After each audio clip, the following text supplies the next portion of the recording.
এটা একটা হলো ফ্যান, এই ফ্যানটা জোড়ায় নিয়ে হইলে এই ফ্যান ফিরে দিলাম বাতাস লাগতেছে লাগার পরে তারপরে এটা ধান ভাঙ্গা ফেলাম, এটা ধান ভাঙ্গাই এটা আলু তেল, ঠিক আছে।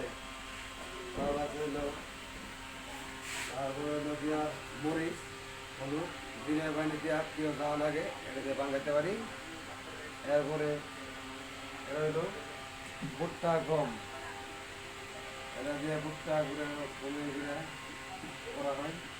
আর আরেকটা হলো এই যে অন্য ভাবে সেটা চাউল বা ডাউল, ঠিক আছে।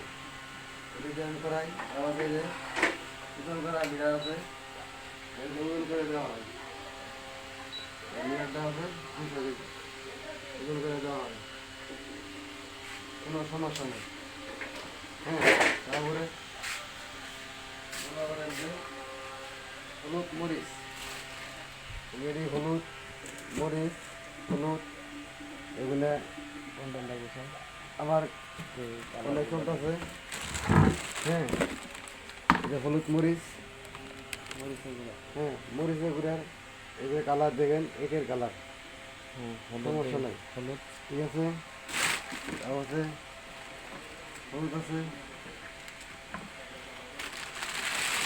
হলুদ এই জায়গার মধ্যে বড়ালি আছে, ঠিক আছে। এটি হলুদ, এগুলো হলুদ। তারপরে এই যে ধানের বস্তা, এই যে ধানের বস্তা